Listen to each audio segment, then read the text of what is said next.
I'd like to call up our next speaker, is Dani Glennie. We're going from Atlantic Canada back to the prairies and to the province of Saskatchewan, which tends to have the highest per pound production of honey. And Dani's going to talk about beekeeping to the max, getting the maximum honey crops through queen breeding and intensive management.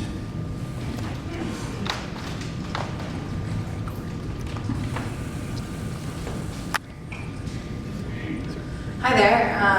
As we all, thank you for having us present today, and thank you all for attending. As Riel said, I am from Saskatchewan, and in Saskatchewan we have about 110 commercial beekeepers running over 100,000 colonies. We do have an up-and-coming growing hobbyist and sideliner population as well that's growing. And the bees in Saskatchewan, the niche about Saskatchewan beekeepers is that we love to queen breed. Everybody in Saskatchewan that is serious about their beekeeping owns their own queens and queen breeding population. So I'm going to talk a little bit about my own and some of the other things that we're doing on our farm to help with our honey production. So I am Dani Glennie, and along with my parents, Dennis and Janine, we run a completely self-sufficient honey farm in southeastern Saskatchewan. We own about 2,700 plus honey producers, and well over 1,700 nukes will go into winter this year. We have two locations in our farm, and this happened by kind of fluke. My mom was the original beekeeper in our family, and they ran upwards of 600 colonies. We were then offered the opportunity to buy out a neighboring beekeeper, and we have absorbed his operation into ours. So we ended up with two separate operations in two towns. So Marchwell and Esterhazy, and they're about 45 kilometers apart, and our operation spans around 95 kilometers radius. It includes 64 honey producing sites and about 13 nuke sites. So for those of you that aren't sure where Saskatchewan is, I'm going to show you a few maps. So here's Saskatchewan. It's in Canada. Circled there is where we are in Saskatchewan. We are located in southeastern Saskatchewan, so we're well over by the Manitoba border. And here we're about 45 miles southeast of Yorkton, circled on the border there. You can then see our two locations circled separately. Just wait, there's one more. Oh! And our family lives in Langenburg, which is kind of in the middle of both those locations. It's a little bit closer to Marchwell than it is to Esterhazy, but Marchwell is our epicenter. It's where we beekeep out of the all year, and Esterhazy is kind of just our summer shop where we run it for about 4 months of the year, especially during extracting season. So, Glory Bee, Glory Bee started in 1997 in an old auto body shop in Marchwell, Saskatchewan, with a mighty army of 5 employees, and I'm sure, as you guys can guess, that was all family. We started with a meager 86 packages and a dream of a couple hundred hives, but as the saying goes, little beekeepers soon turn into big beekeepers. The season will mark our 22nd year in the beekeeping world, and we have well over 35 employees during honey harvest. I'm going to talk a little bit about our hive management program, just to give you an idea of our intensive beekeeping practices in Saskatchewan. And it differs from many ways across the prairies, just like any kind of other beekeeper. But as you can see, it's not always easy to beekeep in Saskatchewan. Sometimes you have to lay on the snowbanks and put in a apivar. The winters are cold and long with plenty of snow, and here I am out in February checking winter loss with my assistant. As you can see, she won't come any closer to the hives. We drive as far as we can up the lanes and then snowshoe into the yards. This is just a really good program, really to get the beekeeper back in shape for the bee season. We also have some track machines that haul supplies into the yard when we start putting in our apivar treatments and stuff. We have way too many.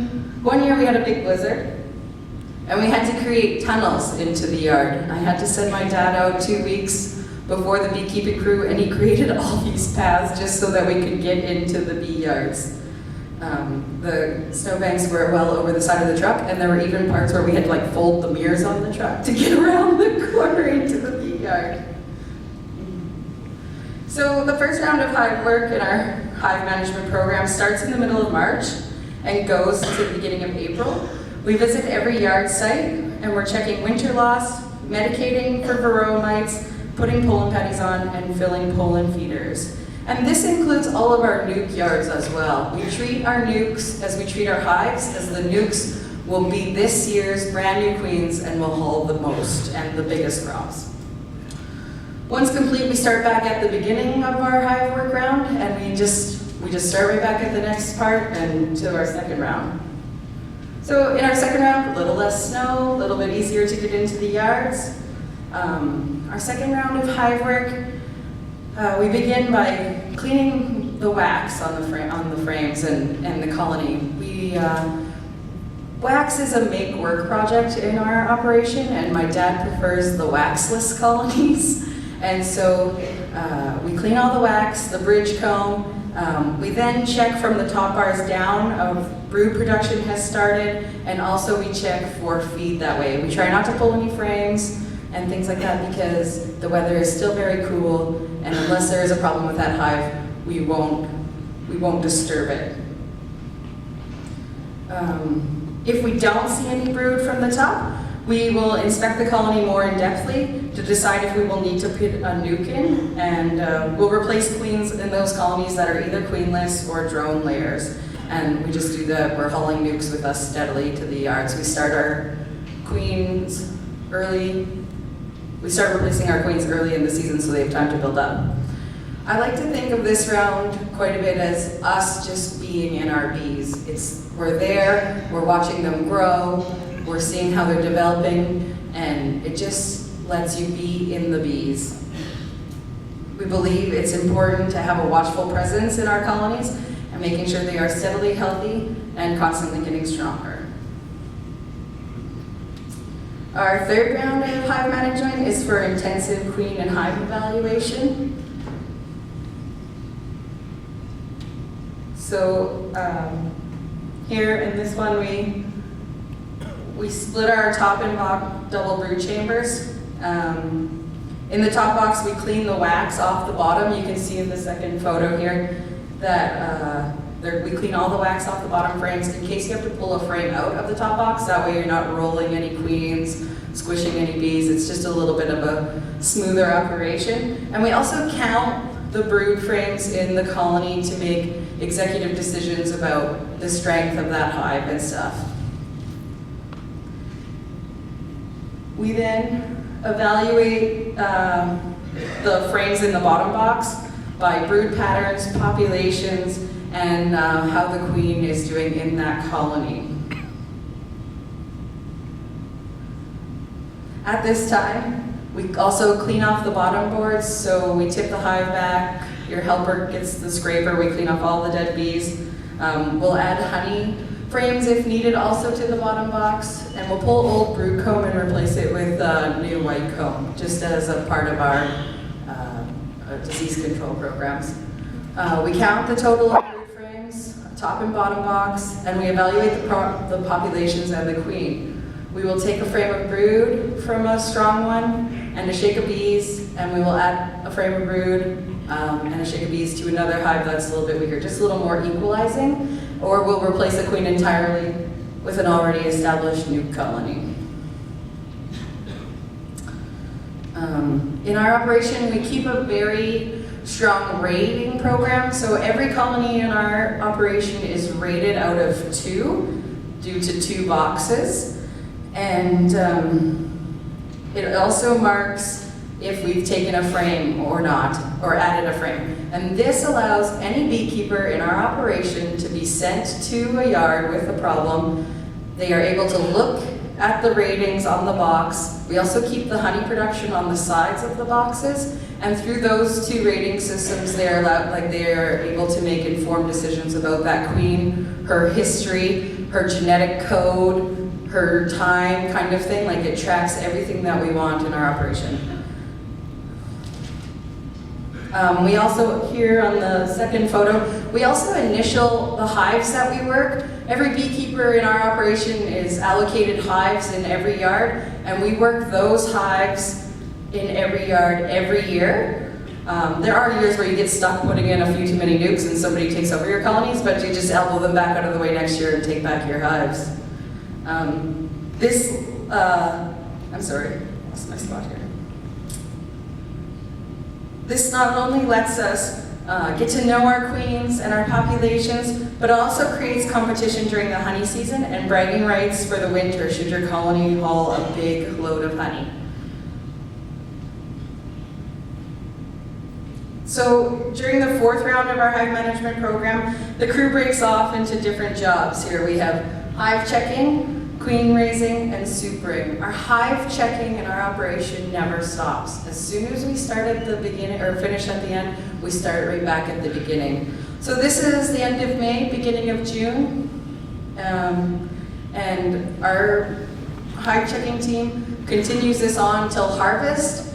And then once we start to harvest, the boys haul nukes with them, and anything that doesn't make any honey or has a problem queen gets replaced even during honey season. It's the zeros in our operation that bring down our honey production, and we like to see as much honey as possible.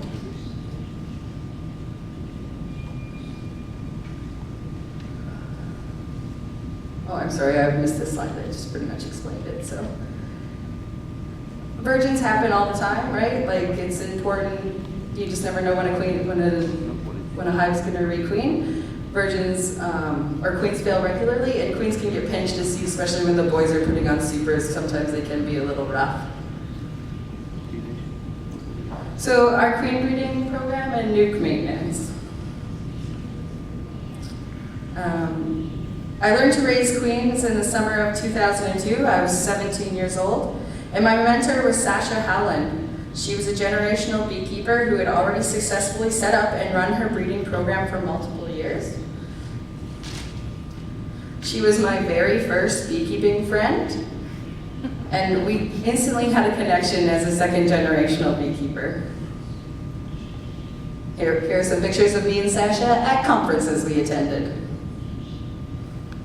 The first year, I came home from Sasha's and I produced 13 cells.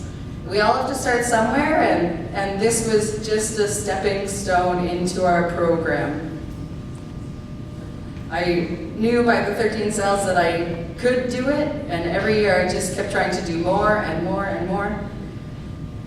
So in my current program, I use a cloak board system, closing the queen in the bottom box for grafting. The slide goes in 24 hours before, and I pull it 2 days later only because I try not to work too many weekends. So the slide goes in on Thursday, and I graft on Friday, and I pull it Monday morning. I use my cell builders as finishers, so once the cell goes into the cell builder, it stays till I pull it out 10 days later. I run an excessive amount of cell builders, and they cycle from building cells, resting from building cells, and about to start building cells. I find if I give my cell builders a chance to rest, they aren't as taxed by the manipulations, they're easier to handle. And extra cell builders on hand can be life savings because virgins happen to the best of us. So here's a picture of my cloak board. It's just a queen excluder built into a wooden frame that a slide fits in and closes up, traps the queen in the bottom, and the slide is the main entrance so the bees can go in and up into where the new cells are. So my cell builders, I'm so sorry I don't have a picture of this, it's a super busy time of year. The cell builders are 4 on a pallet, and all the bottom entrances face inwards to each other with the entrance reducers, and then the main entrance becomes the slide entrance, and this feeds the top box when the slide is closed. There is also a top entrance in the lid, and supers are constantly added as needed. I use my own nukes as cell builders, and I choose them from the previous year. mostly determined by population and temperament, as multiple manipulations are taxing on a hive and a good temperament is crucial. So here are, this is just a picture of us changing out nukes into cell builders, inserting cloak boards, turning boxes around so that they're the proper way. This is us working the cell builders in the rain, as believe it or not, Mother Nature does not really care about your grafting schedule. This is my office space, or queen hut. So this is my little shed, which holds all of my grafting equipment. This is where I do my grafting. I heat it up when it's early and run some humidity, some boiling water to keep the temperature warm. Here are my cells and my frames. I just put them a little bit of wax and put them on my wood frames. You can see my wax there in the boiling water. That's how I melt it down, and then when I don't want the wax anymore, I just remove it and keep my water boiling to help the humidity stay high. So this is my personal grafting schedule. In our operation, I graft weekly for about 8 to 9 weeks, depending on the season and acceptance rates. So I'll start Thursday, and then Thursday we prepare the cell builders for grafting. We go through them, making sure that the queen is still in the bottom and is healthy.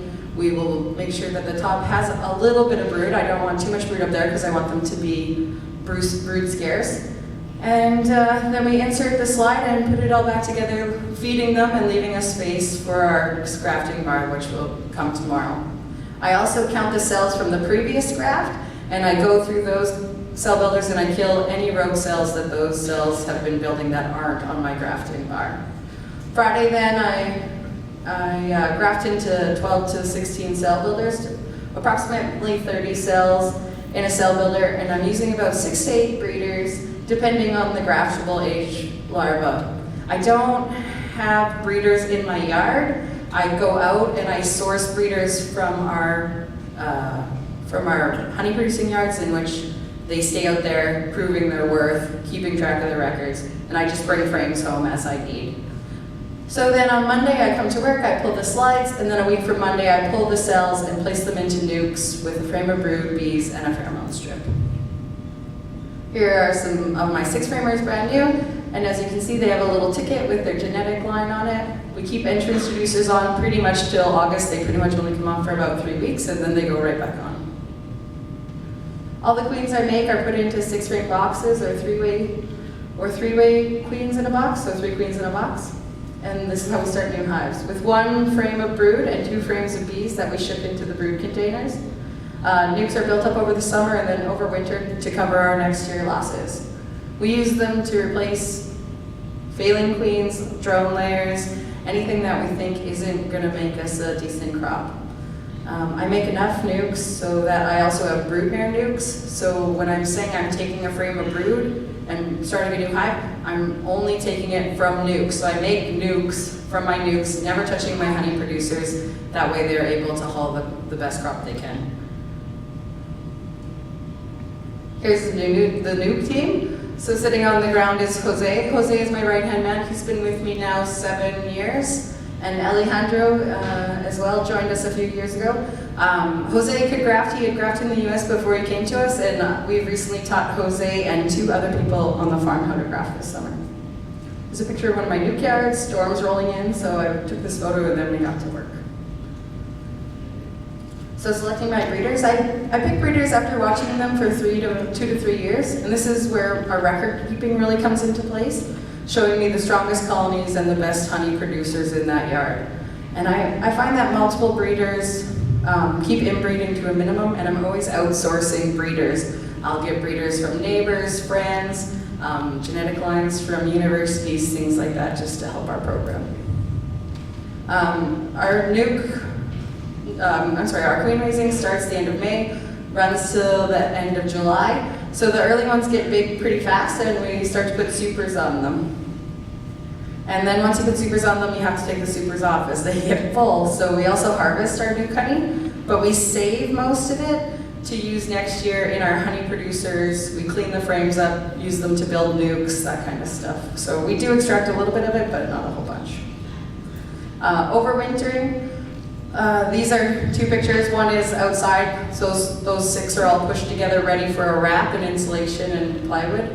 and the other ones are stacked up in our overwintering building. I winter about 2/3 outside in doubles and 1/3 inside in our wintering building. This is just a population of some of my nukes. You can see we have our mic control in. This is my mom. She's the original beekeeper in our operation. She's pretty proud of that hive. I'm pretty proud of the next hive. That's some of our overwintered nuke populations. We like big populations. We find they just get through the winter better. So this is some of the genetics my brood, some of the genetics the brood patterns my genetics are producing. We're pretty proud of it. Solidly cap frames of brood surrounded by pollen, surrounded by honey. The supering team also has lots of work to do in our operation as they have to get 2,700 hives supered up, and we super everything 8 supers to 9 supers high. So you can see there, this is early spring in the first photo. After we've done hive working our 3rd round, we put 1 super on or 2 supers on, and then after that the boys start really supering them. This is one of our yards in the southern part of our operation. It's called the Sukanik yard. And as you can see, this hive has 8 supers on it, and it still has bees hanging out the bottom. So I just wanted to give you a little overview of our hive management and our queen breeding program. If you have any questions, you can come up and find me or come look for me at the Saskatchewan booth. Thank you.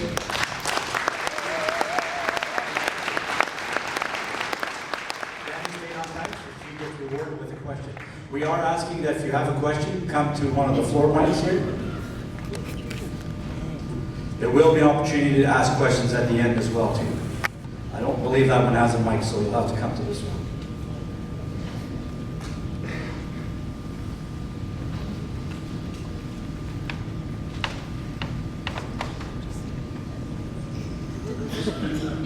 Hello. No, there we go. You were talking about checking for deadouts during the winter. Aren't you chilling the ones that are not dead? And what's the value of checking for deadouts since it's a fait accompli? Oh, I'm sorry. We don't open them checking for deadouts. What I have is a little tube, and I just blow in the front entrance, and then I put my ear to it, and the bees are humming in there. So it just stirs them up enough to hear. And I was out there doing that because me and my dad were having a fight about winter loss. He thought it was bad, and I thought it was good, and it turned out I was right. And you had to figure it out. Yes, yeah, right? Rather than fight about it, we just went out and decided to check a few yards. And you talked about the entrance reducers for a short time or removed during August-ish? Only on the nukes. On our big colonies, they're removed at the end of May. When do you put them back on? After we formic treatment in the fall. What month? Yes. Right, like end of September, they'll go back on. Thank you. Yeah. Thank you.